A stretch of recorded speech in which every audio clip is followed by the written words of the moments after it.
Welcome to Med Together. This is a podcast by the people, for the people, as it were. My name is Chana. I'm a med student in New York. This podcast deals with a lot of med school topics, starting from the basic sciences and building its way up, and hopefully it'll be a bit of review that can help y'all consolidate and synthesize important information and maybe phrase it in a way that's easy to understand. By the way, if you're pre-med or you're a nursing student, or you're just interested in sciencey, medically topics, and you're not in healthcare at all, you're totally welcome to. We don't discriminate. If you're interested, you're cool. Ready to rock? Let's do this. Hey everyone, welcome if you're new. Welcome back to my awesome repeat listeners. Today is part 2 of the Carbohydrate Metabolism talk, and we're going to go over glycogen synthesis and breakdown, gluconeogenesis, and we'll touch on the Pentose Phosphate Pathway just for the sake of completeness, but we're not going to say a whole lot about it. So, to start off, how is glucose stored? Glycogen is the main store of glucose. Liver and muscle in particular have large glycogen stores, but most cells actually have some ability to store glycogen as well. Now, the structure of glycogen is interesting and important to its function. It's a branched polymer with a protein called glycogenin in the center, which holds the first glucose. So glycogenin is actually going to limit the amount of glycogen that you can build. Now, we know that glucose gets phosphorylated when it enters, and this happens to generate a G6P, glucose, which is phosphorylated on the 6th carbon. And that's not actually what we need for glycogen. So in a situation where the cell has enough glucose that it's allowing glycogen synthesis, we actually need G1P. So first things first, we have to convert G6P to G1P, and then using UTP, which is a slightly unusual energy source, we convert that G1P to UDP glucose. UDP glucose is now a substrate for glycogen synthase, the enzyme that makes glycogen. And this new piece, this UDP glucose, can be added to the non-reducing end of a growing chain in an alpha-1,4 linkage. And this becomes a new non-reducing end. And then you add the next one, and so on and so forth into a chain. Now, like we said before, glycogen is a highly branched molecule, which is useful because it allows it to be more soluble and more easily compacted and stored. And the branching occurs in an interesting way, which I thought was worth mentioning. So like I said, the glycogen pieces are generally added in a 1,4 linkage. So after about 11 alpha-1,4 linked glucose residues, the last 7 will get pulled off by a branching enzyme, and then they add it back onto the first of that 11 to create a branch by an alpha-1,6 linkage. So now you have 2 ends to build on. It's a little bit hard to picture without a visual, so if that was confusing to you, I advise you to look at the figure in a textbook. It's fairly straightforward once you see it, but sometimes with these things that are like all about numbers, they're kind of visual and it's hard to do it in audio format. It's one of the drawbacks, but such is life. Anyway, let's talk about regulation of this process. As you might imagine, we want more glycogen synthesis in the fed state, and we might want more glycogenolysis in the fasted state. And as with most parts of metabolism, there's going to be a 2-layered regulation here. There's going to be an intrinsic cellular regulation, and there's going to be body-level hormonal regulation. So the cellular activation of glycogen synthase is driven by increased levels of G6P, which makes sense. And that's going to build up when there's lots of glucose around. Because remember, there's a little bit of a choke point in getting through PFK1, phosphofructose kinase 1, to be committed to the glycolysis pathway. And you get this G6P hanging around that's not really yet committed. And that G6P is going to drive levels of glycogen synthase. Interestingly, there are 2 forms of glycogen synthase. There's a phosphorylated form and there's a dephosphorylated form. The phosphorylated form is going to be less active, the dephosphorylated form is more active, but G6P in and of itself increases levels of both forms indiscriminately. And then the hormonal regulation is what's going to drive the predominance of one form over the other. So glucagon and epinephrine want to shift it away from glycogen synthesis, so they phosphorylate the synthase and make it less effective, whereas insulin makes it more active by dephosphorylating it because blood glucose is high and you have enough to store some. Now, what about glycogen breakdown? Glycogenolysis occurs in a fasted state, like you might imagine. The liver breaks it down and releases glucose into the bloodstream. Now, all cells can store some glycogen, including muscle, but muscle and other cells just use their own glycogen. They can't send it out into the bloodstream. That's unique to the liver. So glycogen is broken down 1 glucose residue at a time by glycogen phosphorylase, and it generates G1P, which kind of makes sense because that's what it was built up from. Once you're near a branch point, you're going to need a debranching enzyme, which does it in a little bit more of a complicated way, but that's really probably not important. The only thing that maybe is kind of important there is that the actual residue that was the branch gets released as free glucose and not as a G1P, but that's honestly probably a point of interest, and if you're interested, probably not something that's ever going to be tested on an exam. I can't imagine. So how is this breakdown regulated? At the cellular level, it's going to be similar to the way the glycolysis is regulated, actually. It's activated by high AMP, inhibited by high ATP, meaning that it's driven when there's a low energy state and it's inhibited when there's a high energy state, because when there's a high energy state, there's no reason to be breaking down glycogen. We should be storing glycogen. Glycogen phosphorylase is also hormonally regulated by kinase and phosphatases similar to its counterpart, the glycogen synthase, but in the opposite way. What do I mean by that? Recall that the synthase was less active when it's phosphorylated. Well, this enzyme, when it's phosphorylated, becomes more active. And this allows for a super cool coordination of the synthesis and breakdown. So remember, glucagon is going to increase breakdown and inhibit synthesis because the phosphorylation has opposite effects on the two enzymes. So you don't get treadmilling, and vice versa for the insulin because you're concerned about the net breakdown and synthesis balance. And this level of regulation is important in all cells because all cells break down and store glycogen. What's different about glycogen breakdown in the liver and the kidney is that only they can turn the G1P to glucose and release it into the bloodstream, which this is our first line option when blood glucose is low. When you run out of glycogen, that's when you turn to gluconeogenesis, which is, first of all, let's just establish this is not a reversal of glycolysis because there are steps of glycolysis that are by definition irreversible and we have to use other enzymes. But this is really not the first line. The first line is to break down glycogen because that's fairly energy cheap, fairly efficient, and fairly easy. But we do have to talk about gluconeogenesis, which, if not the very last resort of liver, is quite close to it because it's so energy demanding. And this is an instance where the activity of the liver might seem a bit counterintuitive because it's spending energy in a fasted state, but we have to understand that this is because of the overarching job of the liver, which is to keep the blood glucose steady. So yeah, it seems kind of weird that you're using ATP in a low energy state, but you got to do what you got to do. So what are the substrates of gluconeogenesis? Because we know substrates are lactate and pyruvate, which remember interconvert into each other, so it's kind of like the same thing. Some amino acids like alanine, glycerol from triacylglyceride breakdown can also feed in at some points, and oxaloacetate. All right, so what is different from glycolysis? Because most of it is actually really the same. Most of it is just glycolysis backwards. But there are 3 steps that are considered irreversible, not because they're actually irreversible, but because they use different enzymes to go backwards. So they're called irreversible. It's kind of semantic, honestly. But let's remind ourselves about what those irreversible steps are, and it's pretty easy to remember. It's the last step, the first step, and the PFK1 step. So let's talk about the last step, reversing pyruvate kinase. So the conversion of phosphoenolpyruvate, or PEP, to pyruvate by pyruvate kinase is irreversible because kinases only do one thing, which is to phosphorylate. So we need other ways to generate PEP.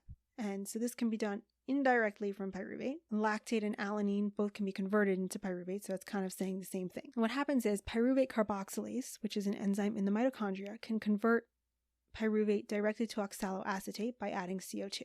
If you recall from last episode, this enzyme is in opposition to pyruvate dehydrogenase, which converts pyruvate to acetyl-CoA. So allowing this action is regulated by the amount of acetyl-CoA. If CoA is low, the dehydrogenase is going to take it forward to CoA instead of allowing it to go back to oxaloacetate. And this is where the acetyl-CoA from adipose breakdown becomes very important because this buildup of CoA in the liver from free fatty acids sent to it from the adipose tissue allows the carboxylase to work. In the fasted state, adipose tissue releases free fatty acids, and those increase the acetyl-CoA in the mitochondria of the liver, which then pushes pyruvate backward into oxaloacetate. Now, using GTP, oxaloacetate can be made into PEP and can be released into the cytosol. Or there is another option, which is because oxaloacetate cannot leave the mitochondria on its own, you can convert it to malate, which consumes NADH, and then the malate transporter can take it out into the cytosol and it can be converted back to oxaloacetate out there, generating NADH, and it can then be converted to PEP in the cytosol by PepCK. Either one works. The reason why you might want to generate NADH is because if you remember that step last time that generates NADH in the forward reaction, so it needs NADH for the backward reaction.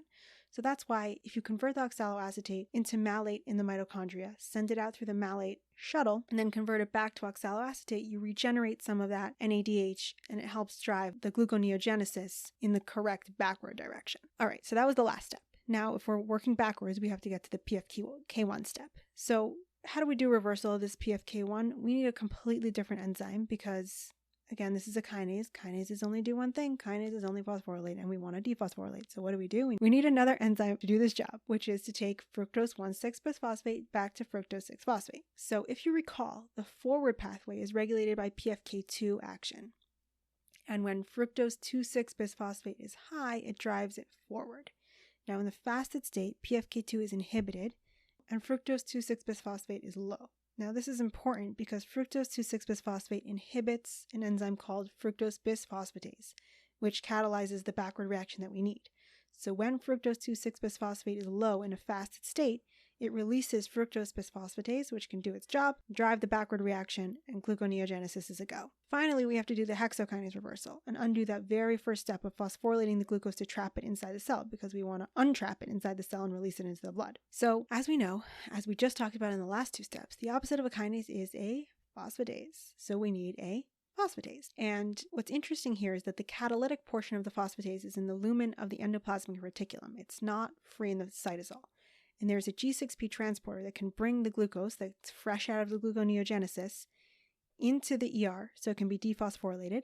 And then the dephosphorylated glucose can leave the ER and leave the cell through the GLUT. And it's where it comes out is located physically very close to the GLUT. So it kind of comes out of the ER straight through the GLUT before there's a chance for it to be caught by anything else. Now, the reason why we want this enzyme, this phosphatase, to be sequestered in the endoplasmic reticulum is because we don't want treadmilling happening with hexokinase. If it's out in the cytosol, it's gonna dephosphorylate, and then hexokinase is gonna phosphorylate, and you're gonna waste a lot of energy just treadmilling around and around and around. So if you recall, another layer of this is that in the fasting condition, hexokinase is going to be mostly sequestered in the nucleus, so that the free glucose that comes out of the ER is anyway subject to less hexokinase, and the fact that it's released physically close to the GLUT too all helps it get out and into the blood where it belongs. This glucose 6-phosphatase regulation is a very important regulation point because both glycolysis and gluconeogenesis converge at this point. So this is an important node of control for whether the pathway is going to go forward or backward. And so therefore there's actually transcriptional regulation of G6-phosphatase in the fasted-fed transition. So when your body is in a fed state, there are actually lower levels of G6-phosphatase versus in a fasted state where we upregulate transcriptionally the levels of G6-phosphatase. So I mentioned this before, but the energetic cost of gluconeogenesis is quite high. This is an expensive process. You need approximately 7 moles of ATP per glucose molecule. And the energy to do this comes from the fatty acid breakdown and the acetyl-CoA. When we talk about lipid metabolism, we'll talk a little bit more about that coupling, but just for now, because we can't do everything all at once, I wish we could, but we can't. You just have to know and take my word for it that the fatty acid breakdown contributes the energy to allow for gluconeogenesis. Another thing I just want to mention but not dwell on is the Cori cycle. So the muscle works very hard and it produces lots of lactate because it usually outstrips its oxygen supply, which is not really useful to the muscle, but it can be useful to the liver. So there is this cycle in which the muscle provides lactate to the liver for gluconeogenesis. And alanine produced in the muscle can also be converted to pyruvate for gluconeogenesis. So the muscle makes the alanine from pyruvate because alanine travels more easily, and then the liver converts it straight back to pyruvate once it receives it. Before we wrap up for today, I want to touch on some other fates of glucose in the cell, the pentose phosphate pathway and glycoprotein production. So what is the pentose phosphate pathway? This pathway generates NADPH from glucose 6-phosphate using G6P dehydrogenase, and it's just regulated by the amount of G6P available. NADPH is key for fatty acid synthesis and for creating glutathione for redox regulation and controlling redox and other biosynthetic reactions. So glucose being shuttled down the PPP is anabolic friendly. When there's lots of glucose in the cell, the pathway is going to get activated. And it has kind of two arms. It has an oxidative arm, which generates NADPH in the process of creating nucleic acid precursors. And it has a non-oxidative arm, which creates nucleic acid building blocks without any NADPH. So once again, this is really important in redox and free radical scavenging, and also in generating nucleic acid building blocks so that the cell can build DNA. So it's really crucial for replicating cells. Now, one disorder to kind of know with the pentose phosphate pathway is G6PD deficiency, because this is going to come up. It's a deficiency of the enzyme needed to convert G6P and generate NADPH for the glutathione pathway to prevent oxidative stress. So if you can't do this, you get oxidative damage, And particularly this affects red blood cells. So you're going to get red blood cell death via acute hemolytic anemia, leading to jaundice, hematuria, often fatigue and malaise as well.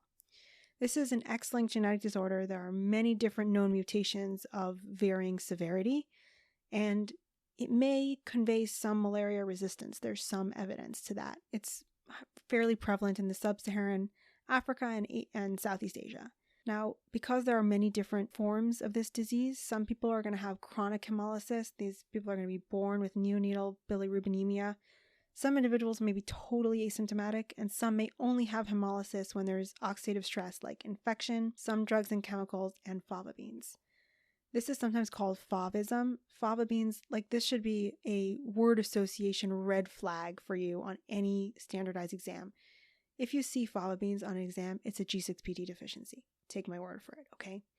Also, there are lots of drugs that can do this, like I said, but the anti-malarial and the sulfa antibiotics are the most common ones to keep in mind. Now, some other findings that you might have in G6PD deficiency, you can see Heinz bodies on a blood cell smear. So this is precipitated hemoglobin from the damage to the red blood cells. Or you may see these things called bite cells, which literally look like cells with a bite taken out of them, because the spleen actually has bitten off a piece of the red blood cell to try to clear the Heinz bodies. So you can partially diagnose this on a smear, but you can also do an enzyme assay to confirm the diagnosis. There's no real treatment for this. We try to avoid the stressors that send people into oxidative stress. We give folic acid to support bone marrow, and we give red blood cell transfusions if necessary. One other fate of glucose in the cell that I want to talk about is glycoproteins. So glycoproteins are sugar moieties, which are attached to proteins during their synthesis, and they're modified as they get processed. There's evidence that it affects folding, and it may help lock it into the conformation. Many of these are membrane proteins, and the sugar stabilizes and protects the protein structure in the unfriendly extracellular environment. And these carbohydrates are often used for cell identification, cell signaling, and this is another anabolic-friendly pathway. So if you can slow the flux of the glycolysis pathway towards pyruvate, it's going to allow glucose to be diverted to these pathways as well and build things up for the cell. Now, one more thing, just because it's fun and some of you may have experience with it, let's talk about creatine kinase. Aha, I knew I would get some of your attention with that. So this is a kinase that creates a readily available energy source by taking a phosphate group off of ATP and popping it onto creatine to create creatine phosphate. Try saying that 5 times fast. Create creatine phosphate. Creatine phosphate then stores that phosphate group, and it can give it back to ADP to turn it into ATP on demand. So it's an energy source, but it's a low energy source, which is kind of cool. It's super important in heart, in smooth muscle, in the brain, and people often take creatine as a supplement to help build muscle. And it works because it's supplying more energy to your muscle, and it allows for faster repair of microtears, and it allows for growth via activation of anabolic hormones. Because we see creatine show up in the brain a lot, there's evidence that it might have neuroprotective effects as well. So shout out to all the gym bros who are accidentally protecting their brains by taking creatine instead of anabolic steroids. Good job. Keep it up. Okay, enough of that.